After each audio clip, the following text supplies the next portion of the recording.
So, ayun guys, di ko maintindihan. Ayan. So, gusto ko sanang tanungin si ma'am or si sir. Pero, inisip ko baka isipin nila na mag-isip sila ng masama. Bakit ko tinatanong yung mga ganyang bagay?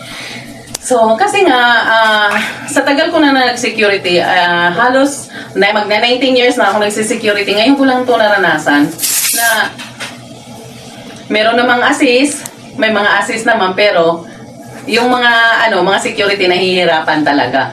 As in, ayan. Iniisip ko din, baka meron talagang hindi pwede gawin because of that man, no? Baka may kinakatakutan sila because of that man. So, sabi ko, kasi marami nagsasabi sa akin, huwag mong kontrahin yan kasi baka matanggal ka, ayan. So, kasi yan ang natin ganito, ganyan, yan.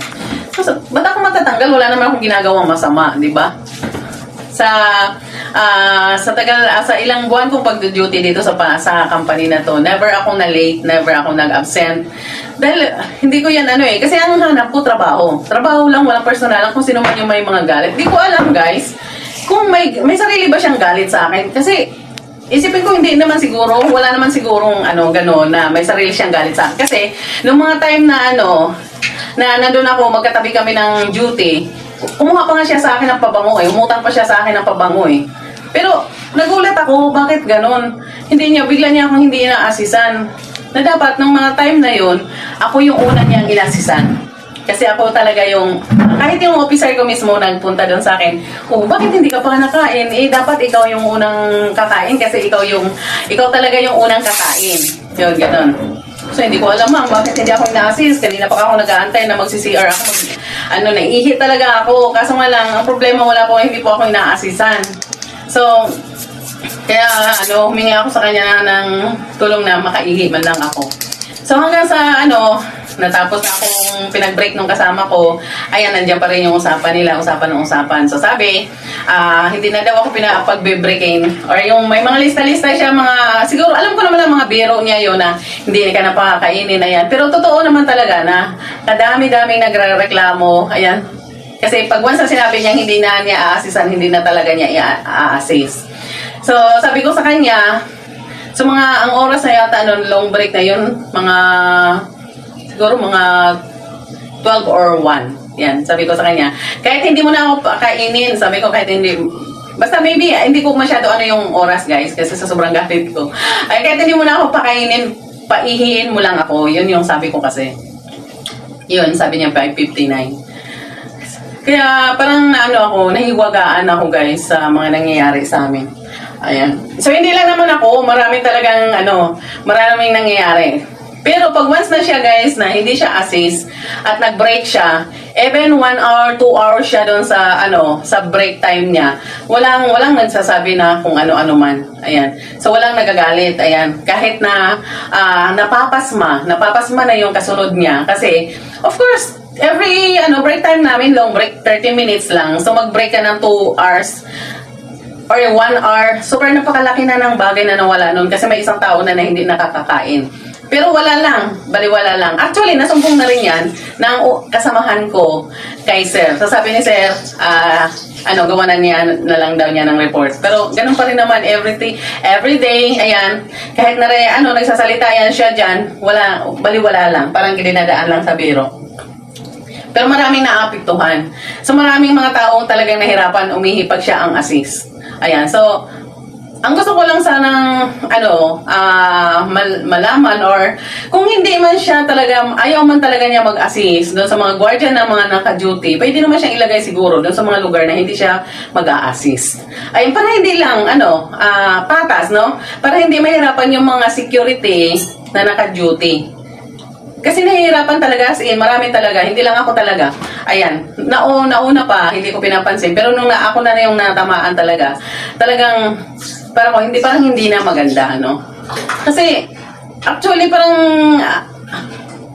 Yung mga ganyang bagay, sinasaway talaga niya ng officer. Hindi yan basta-basta pinapabayaan lang kasi, maraming apektado eh. Maraming nagugutom. Ayan. So ako, minsan, nung time na nagutuman din ako, at nandun sila sir, sabi niya, sir, bakit ganun kompleto naman ng tao? Bakit umaabot sa ganitong oras? Sabi ko, sir, may nag-o-overbreak kasi. Yun ang pagsasabi ko, ayun, kaya ganun.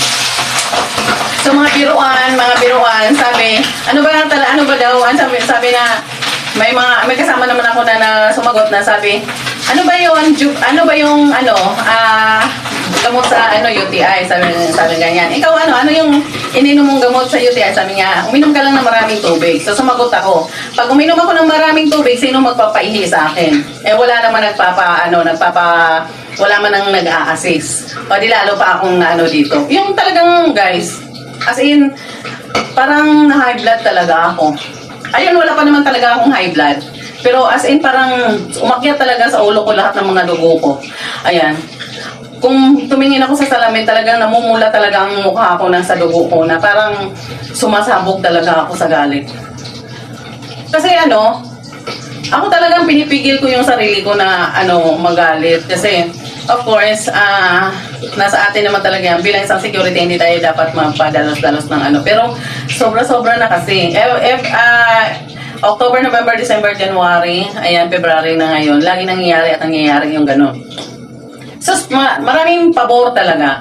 Okay lang yung pabor, hindi ko naman yun inaano. Ang inaano ko lang talaga yung pagdating na nangangailangan yung mga security. Of course, napagod ka rin dyan sa pag-duty. Ayan, na hindi ka naman dyan natutulog lang, di ba? Marami ka din ginagawa. Tapos, pag naiihi ka, hirap yun. Napakahirap din. Sabi ko, okay lang na hindi ako pakainin eh. Paihiin mo lang ako, pasiarin mo lang ako, okay na sa akin. Kasi, mas masakit yun. Magkakaroon pa ako ng sakit, di ba? Pag hindi mo ako pinakain, matitiis ko yun. Kasi, of course, pwede naman tayong mag-biscuit-biscuit. Ayan, kung gustuhin natin, no? Pero yung grabe, personal necessity ng tao yan na talagang kalikasan na talagang tumatawag sa'yo. Hindi mo mapipigilan yan. Minsan naman pag nag-assist ka, magpapa-assist ka, sasabihin na wait lang kasi naka-assist daw. Ayan, kahit sino tatawagan mo, naka-assist lahat. Pero kung tutuusin guys, ayan, hindi naman talaga naka-assist. Kasi yung iba, ginagamit nila sa pansarili nilang kapakanan. Ang gusto ko lang talaga dito guys, na sana mabago naman yung sitwasyon. Yung pag narinig ng mga officer na ganito na yung nangyayari doon sa mga gwardiya, grabe na tawag-tawag. Oo, kasi ako lang siguro yung gwardiya na pag tumawag isa lang, kahit hihina ako, hindi ako natawag, naghahatay ako ng assist. Pero yung iba dyan, sunod-sunod talaga tumatawag, pero wala talagang nag-assist. Actually, yung isa kong kasama na UTI na. Yung isa kong kasama, dahil 3 kami dati, yung sumunod, super grabe talaga reklamo niya. Kasi, alas 3 pa lang daw siya na tumatawag na mag-CR. Abutan na ng uwian, saka lang siya nakaihi. Wala talagang pumapansin sa kanya para magpa-CR. So, ang gusto ko lang mangyari, mabago sana yan. Wala naman akong ibig sabihin kung bakit nag-video ako ng ganito. Kasi pareho tayong mga security. Ayan, kung talagang may aral tayo sa security, kung talagang nakapag-training tayo, huwag natin gawin sa kapwa natin yan. Kasi, ang sabi nga, do not do unto others what you do not want to do unto you. Huwag mong gawin sa iba yung mga bagay na hindi mo gustong gawin sa'yo.